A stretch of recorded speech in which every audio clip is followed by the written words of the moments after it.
Hello everyone, welcome to my daily blog. কেমন আছো সবাই? আশা করছি সবাই ভালো আছো, সুস্থ আছো। তো এখানে দেখো আমি প্রায় 8টা নাগাদ বাজে আমি চা বানিয়ে নিচ্ছি। বাসি কাজটা সেরে চাটা খেয়ে পটাপট করে রান্নাটা আজকে সেরে নেবো, অনেক কাজ আছে আমার তার জন্য। তো এখানে দেখো আমি আজকে এক সবজি ভাত বানিয়েছি। এখানে দেখো চানা দিয়ে আলু দিয়ে সয়াবিন দিয়ে একটা তরকারি বানিয়েছিলাম। আর এখানে তরকারিটা হতে হতে ভাবলাম আমি একটু ভাতটাও তাড়াতাড়ি বসিয়ে দিই। তো আজকে আর কুকারে ভাত বানাবো না, এখন ঠান্ডা পড়ে গেছে যেহেতু এখন কুকারে ভাতটা খাওয়া কমাতে হবে। আমার যেহেতু অনেক সুন্দর সুন্দর ব্যাপার আছে, কি বলবো, অমাহিক ব্যাপার যেটাকে বলে। তো দেখো এখানে আমি ডেকচিতে ভাতটা বসিয়েছি। তো এখানে ভাতটা আমার কমপ্লিট হয়েও গেছে। তো এখন ভাতটা নামিয়ে আমি ভাতটা গেলে এখন আমি কী পরিমাণ বাসন ভরছে দেখতেই পাচ্ছ, এগুলোকে ধুয়ে নেবো। তো দেখো এখানে কাপড়টা বাসন টাসন ধুয়ে কাপড়টা ধুয়ে রেখেছিলাম, সেগুলোকে মেলতে এসে গেছি।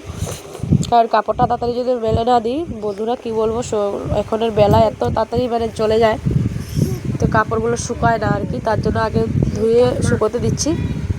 তো আজকে আমার সায়ন পাপারও অনেক কাপড় ভরেছে। তো এখানে ওর বাবারও কাপড় ছিল কিছু, আর আমারও ছিল, সেগুলোকে ধুয়ে নিচ্ছি, ধুয়ে মেলে দিচ্ছি আর কি।